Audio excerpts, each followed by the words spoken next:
No, not time yet.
Hello.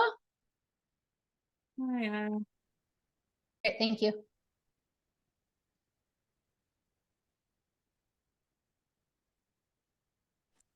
Hello, welcome everyone. Thank you so much for joining us.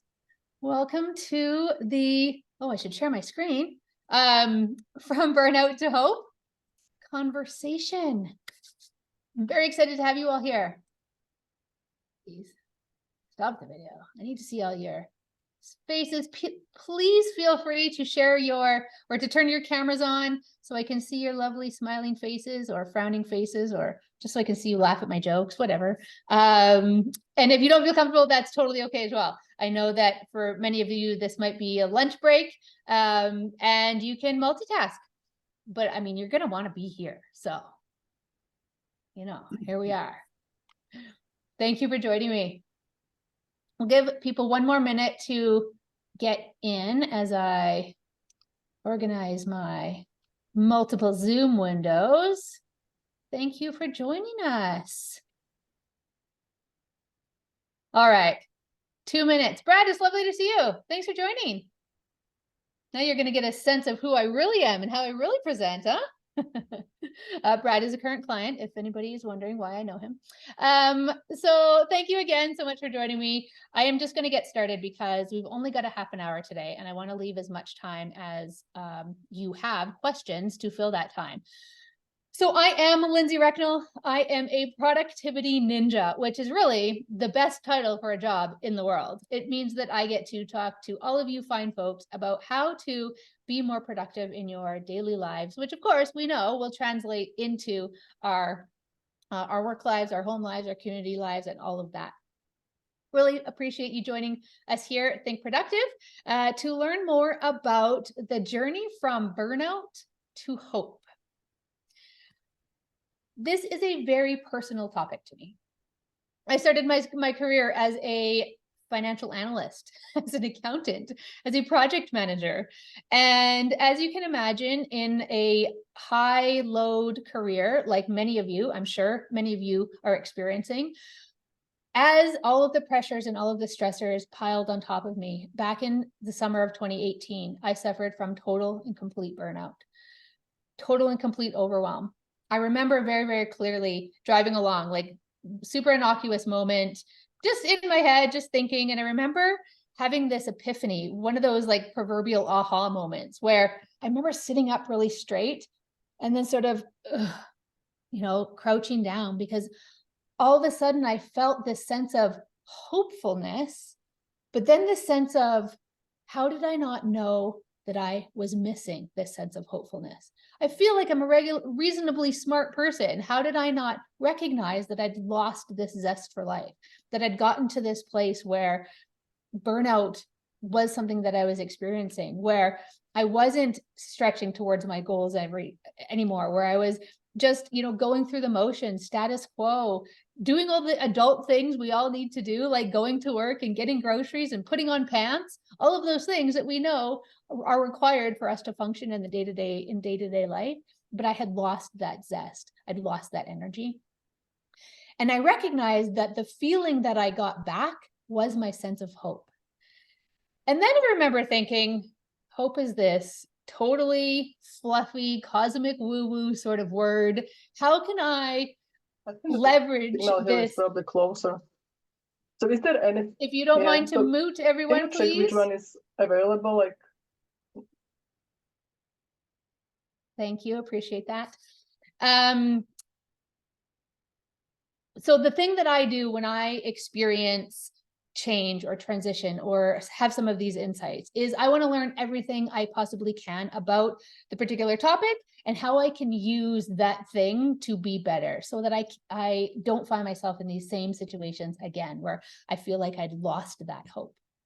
So lifelong learning, one of my top 3 values in life. And so I just started to research and Google and talk to people about hope and what it meant to have hope and what it meant to feel hopeful. And could we use this, intuitive, bubbly, butterfly-like feeling, but actually use it to our advantage? And it turns out you can. There is a science called the science of positive psychology, and the science of hope is a field of study within positive psychology. If you are familiar at all with positive psychology, it is the antithesis to traditional psychology. If traditional psychology is the science of decreasing sadness, going from negative to neutral, Positive psychology is the science of increasing wellness, going from neutral to flourishing. Started back in the 80s, so it's 40 plus years old, by the president at that time of the American Psychology Association, Dr. Martin Seligman.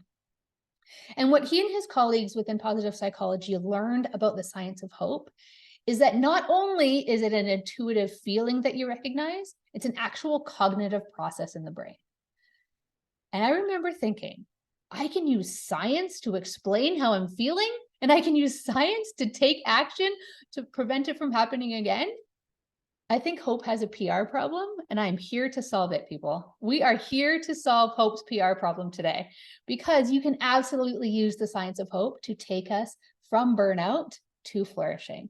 And that's what the conversation is going to be about today, is what are the strategies and tactics that we can use to stop this slide that you may be experiencing into this phenomenon we know as burnout, and actually leverage it into creating a future better than today.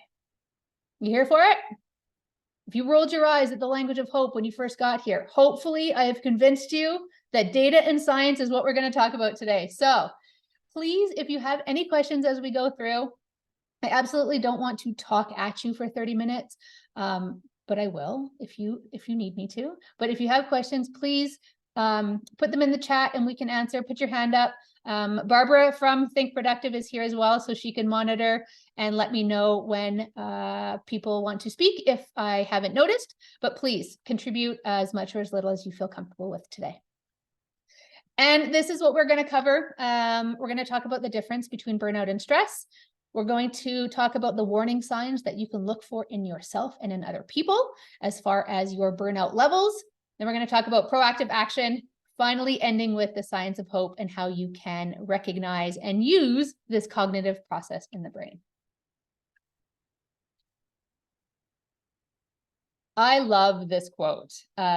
It feels empowering. It feels actionable. And it's a really good reminder that we have agency over our levels of burnout, that they are the stressors in our lives that are coming at us, that we have a choice in so many cases on how we can manage our behavior and manage our actions to stop the slide into burnout. Burnout is not a foregone conclusion, especially once you recognize what it looks like and feels like and how you can stop it. This quote I heard this quote from Brené Brown, if you're familiar with her and her work. She is a shame researcher and has been in recovery from addiction for the past 20 plus years.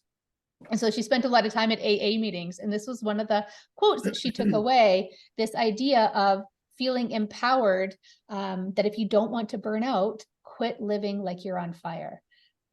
The point being that we have some cognitive power, we have some action we can take, some control and agency around how we approach the stressors that are absolutely going to be in our lives.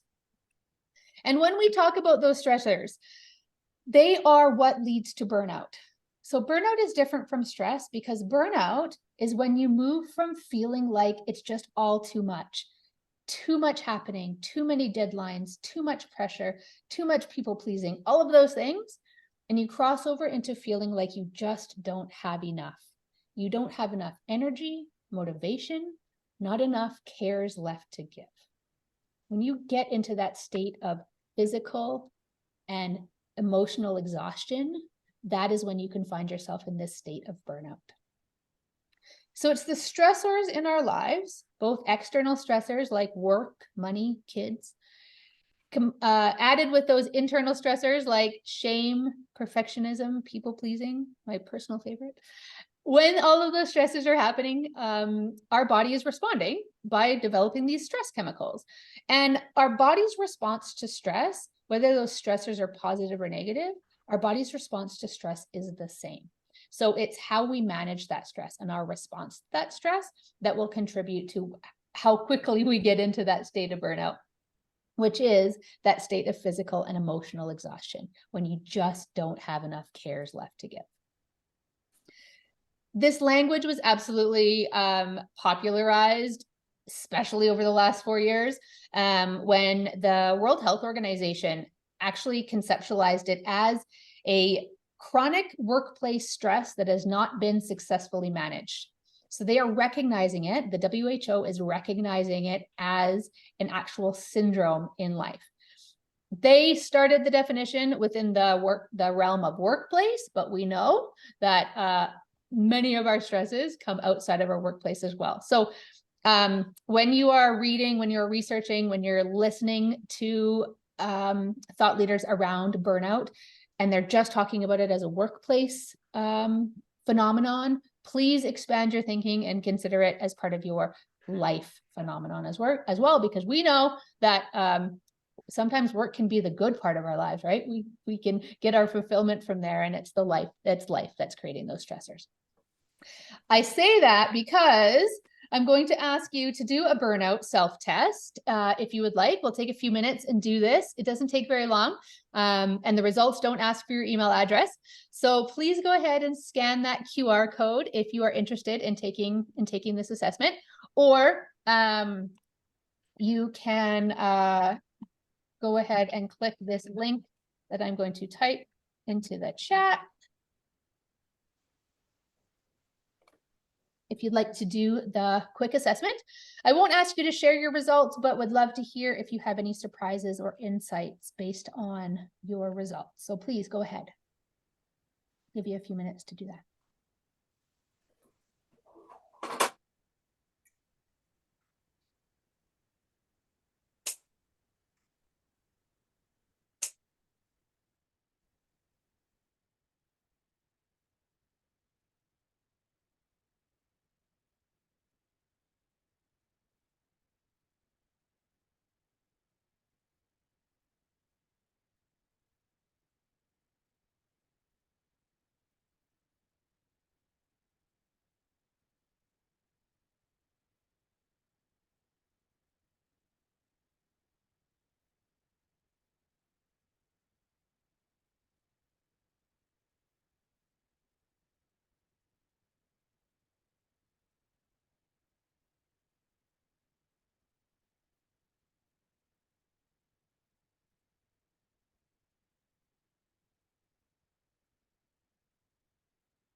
Your hand up when you have completed the assessment, just so I know if I should wait a little bit longer.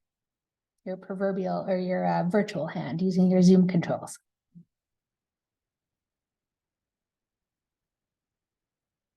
Thanks, Kelly. Thanks, Diana.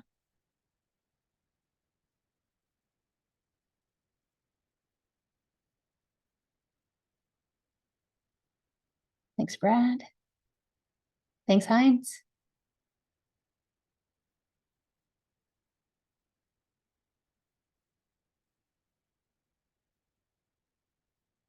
All right, 30 more seconds.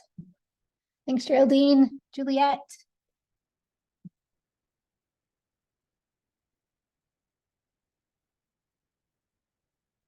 Lachlan, thank you. Barbara, thank you. Jessica, thank you.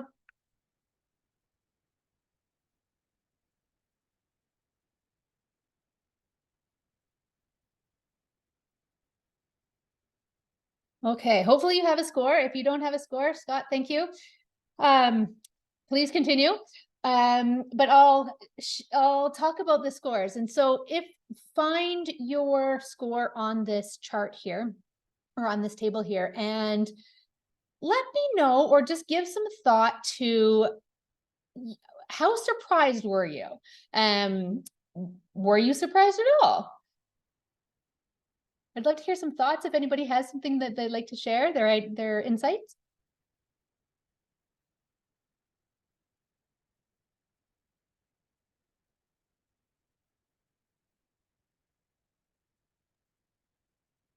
Would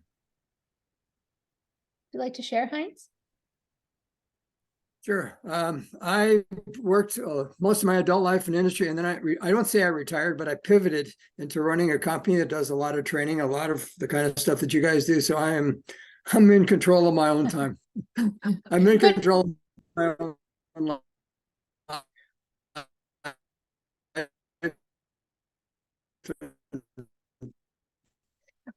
but isn't So that it's true? wonderful. It's wonderful. Apologize, Hans. I didn't mean to interrupt. I don't know if your internet looks a little glitchy, but maybe it's on my side. Okay, I see Brad nodding as well. So I caught most of that, I think. But what I believe I'm hearing is because you feel like you have a sense of agency over your day and over your training and your work, that it's a little less or it's a little easier to control the impact of those stressors on your life because you have a little more sense of control. Did I summarize that okay? You did. I will add to that if I may. I have a crazy busy calendar full of good decisions. And it's all about deciding, do this, not do that. And when we assume that control and responsibility, I'm in the driver's seat and I know where I'm going. So it's again, well, you're retired, so it's okay. No, it's that But sense of agency. I yes, really yes, believe it's exactly. that sense of Put that so agency. well. Yeah. We'll write that down. And consider this as a pulse check, right? A point in time. Barbara has written in the chat that her score is 47. That was a little higher than she thought, but possibly due to Christmas coming, right? She's probably, her to-do list in anticipation of the holidays is probably sky high, like most of us. Brad is saying not surprised but it's interesting to see it called out, like scientifically demonstrated that, yeah, I am burnt out and this is a real thing. And that's, is kind of validating in a way. Some of you may looking, Kelly's saying, working really hard to get the score as low as it is. Sounds like you're doing a lot of really intentional things around that, which is awesome. I often hear people say that they thought their score should be lower. Like sometimes it feels like we've reset our baseline, our what we're used to, how the place that we operate, the friction with which we operate within seems to be a little bit higher than maybe 20, 30, 40, 50 years ago. And we've reset our baseline and it feels like, 33 to 49 or 50 to 59 is normal. It's not. Our bodies haven't caught up with that from a psychological or from a physiological perspective. We are not wired to operate at these kinds of levels. It takes millions involved to raise our baseline. So if you are at one of these high levels of burnout, maybe just in the moment, definitely consider what kind of proactive action you're going to take to get yourself out of that. And we'll talk about that in a minute here. But also use this as a pulse check. Bookmark that assessment. Do it on the regular. Do it with your team. Do it with your peers. Get a sense of the trends for you and what's happening for you. Barbara, do this after Christmas and see how you're feeling about it. These kinds of things. These awareness tools are really about that, about awareness and recognizing moments in time and how that's impacting us over the long term. So 13 signs you're heading for burnout. So take a look at some of these things on the list. Consider if this is resonating with you or people around you. Are you recognizing any of this in yourself or those around you? Because if you are, or if they are, this could be signs that they're heading for burnout. And it would be important for you to share with them or to start to take proactive action yourself to stop that slide into burnout. A few things I want to call out here, both from a behavior perspective, but also a mental versus physical health perspective. So from a physical health perspective, if you are experiencing your sleep quality has changed, either you're having trouble falling asleep or staying asleep once you're asleep, waking up with racing thoughts, that could be contributed to a mental health related concern, to sliding into burnout. Maybe it's just what you ate the night before or had too much to drink. Also an option, but consider the mental health implications on sleep or on unexplained backaches and stomach aches.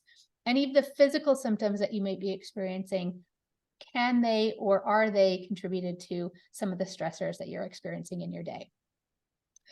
From a behavior perspective, I know number 10 here is the one that resonates with me the most. Back in 2018, that is something that I recognize I did in a big way. I went internal. I shied away from all of my people because what if they knew? What if they knew what was happening for me and I wasn't all of a sudden strong and competent and, adulting? So I absolutely pulled away from people. And anybody who knows me at all knows how much I love being with my people and my friends. And so that was a big sign and something I watch for proactively to recognize when I might be sliding into burnout. Also, if you are if your behavior has changed, that you're playing the victim now, where the language, both internal inside your head, but also outside your head, if it feels like you are blaming others or taking less responsibility for your own actions, that is a sign that our emotional regulation perhaps isn't where we want it to be, and it could be a sign that the stressors are getting to be too much. What can we do to be proactive to beat burnout? There are so many things here that I know you're going to roll your eyes and say, Linz, I know I should do all of these things. And you're right, you should. There's some things on here that just, medical doctors have been telling us for years that we should do to have better wellness, generally speaking.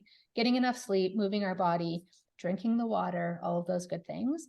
But you might not know that some of the ways we can stop the slide into burnout is to listen to our intuition.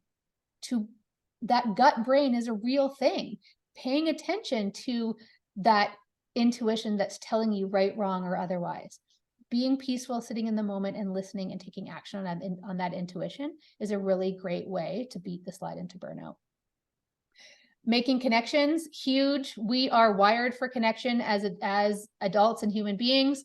We absolutely thrive on connection, and that is a physiological phenomenon.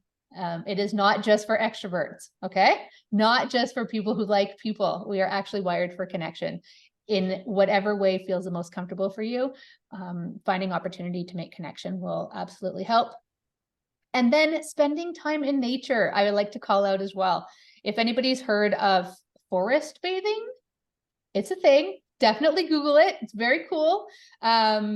I know that Parks Canada recognized spending time in nature as a cure for mental health concerns, that in Ontario, actually, I believe in Ontario, they gave permission for mental health professionals to issue national park passes as prescription for mental health support. Come on. So cool. Right? Spending time in nature is absolutely a way to stop the slide into burnout. But my most favorite way to stop the slide into burnout is to leverage the power of our brain, our cognitive brain power, to leverage the science of hope. So get out a piece of paper and a pen. We're going to do a quick visualization exercise. Don't roll your eyes at me. We're going to leverage the hope circuit in our brain. I would like you to write down one thing that you would like to be, something you'd like to see, something you'd like to do, or something you'd like to have. Just one. Make it easy. Something you'd like to be, see, do, or have. Okay? Be specific. Make it a SMART goal. Don't put a time around it, but something you'd like to be, see, do, or have.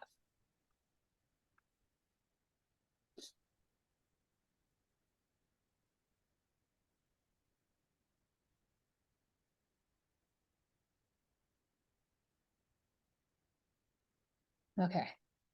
Hopefully you've got something written down. And if you don't, keep thinking about it as you listen to me do this visualization exercise.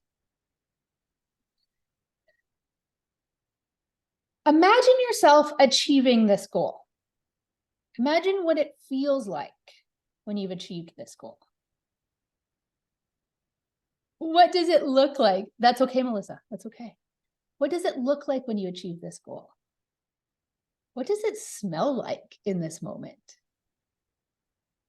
Who would you tell about this goal? How would you celebrate? Who might be with you? What new opportunities might accomplishment of this goal lead to? I'd really like you to make this image as vivid as possible. Really hold on to that feeling, that vision. Clearly, except for Melissa, I have no way of knowing what vision you imagined, but I do know that you drew on your past experiences to create this future vision. I imagine that you compared and combined pieces of your past to create something better. I imagine that you probably pictured likable people around you, or you might have even thought about the resources that would make this experience even better. Maybe there was more money or more freedom, more agency, and a greater sense of meaning. You no doubt felt positive emotions when you imagined yourself accomplishing this goal. Maybe there was pride and excitement, serenity, joy, maybe a feeling of security.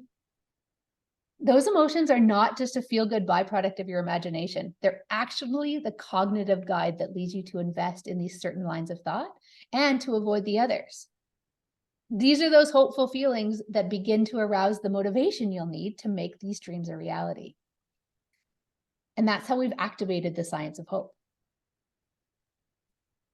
The science of hope happens in the hope circuit, which is really the limbic system in the brain. I'm going to talk to you about the hope circuit from using my language. If you are a scientist or a medical doctor or a mental health professional, forgive me for making it as simple as possible so we could all understand the limbic system. But your brain on hope is the experience that you just had, creating that vision in your mind. So that vision started in the hippocampus. The hippocampus is, there we go, get there, is the place where memories are made. This is the part of the brain designed for memory and long-term success. It's in the hippocampus where our moments are stored as memory, really allowing us to recall it later. And it's where we store all of our learning and experiences and emotional responses. It might help you to remember the amygdala as the elephant with its trunk all curled up because it looks like that, but also because an elephant never forgets. It's where all those memories are made. It's all those memories are stored. Once you have those memories, we move along to the second area of the limbic system called the amygdala. You can imagine the amygdala as your guard dog. This is what triggers our emotions and reactions from the hippocampus. So when those goals are identified in the hippocampus and move along to the amygdala, it's the amygdala that spurs us to act when we feel threatened and triggers us to act on the feelings that drive that vision. The guard dog is also responsible for fight, flight, or freeze. So by listening to your intuition and responding from how your guard dog would like you to respond, we can keep ourselves out of trouble, or maybe we can aware that we're getting ourselves into trouble. But it's the amygdala, the guard dog, that helps us with that process. And finally, once we decide that this is something we do want to accomplish and it's good for us, it moves along to the prefrontal cortex, or the PFC. This is the part of the brain that we can be compared to a wise old owl. This is where our command center is. Helps us coordinate and rationalize all those memories. And it tells us how we can take action. It creates that critical path, helping us to learn and organize and sort out the feelings and emotions that are attached to some of these feelings or some of these goals. This is the part of the brain that lights up when people ask you to set your goals. It's anticipating what's coming from your hippocampus, ready to take action on those goals. And that's how we use hope to motivate action. When we can recognize those dreams, those goals, and we can take agency over those things, we absolutely can create a future better than today. Hope without action is just a wish. That's the difference between optimism as hope, is that action piece. My definition of hope is that the future will be better than today when we can take action over the things we can control, when we have a sense of agency over the things we can control. Because without taking action, hope is just a wish. So, as your action out of today, what are you going to do to be proactive to stop the slide into burnout? If you are in those high categories that we saw in that assessment, what are you going to do to stop that slide? Are you going to leverage the hope visualization activity? Are you going to Google forest bathing and engage in an experience? Are you going to drink more water? Whatever you're going to do, what is going to be your intentional action out of today? Write that baby down. And while you're writing that down, please also scan this QR code and or go to the link to give us some feedback, because I'd like to know what you're going to do with your lessons you've learned today, but also how this resonated for you. If these are the kinds of presentations that you'd like to continue doing, then myself and Barbara and the team at Think Productive will get that going for you. And if you have feedback on how terrible this was and you never want to talk about hope again, that's okay too. Please share with us. Absolutely love to keep in touch as well. You can find me in all the places under Lindsay Recknell, and you can also connect with us at Think Productive. So please do. And I'd love to hear if you have any questions or comments. Want to share your intention.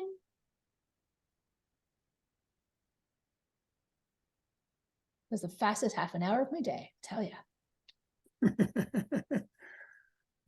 Excellent. Thank you so much for joining me. Hopefully you've got some great takeaways, and yeah, love to connect with you and hear what all about those. It's been my pleasure. Barbara's put the link to the feedback form in the chat, so please encourage you to do that. But otherwise, enjoy the rest of your day. It's been really great to see you all. Thank you. Take care.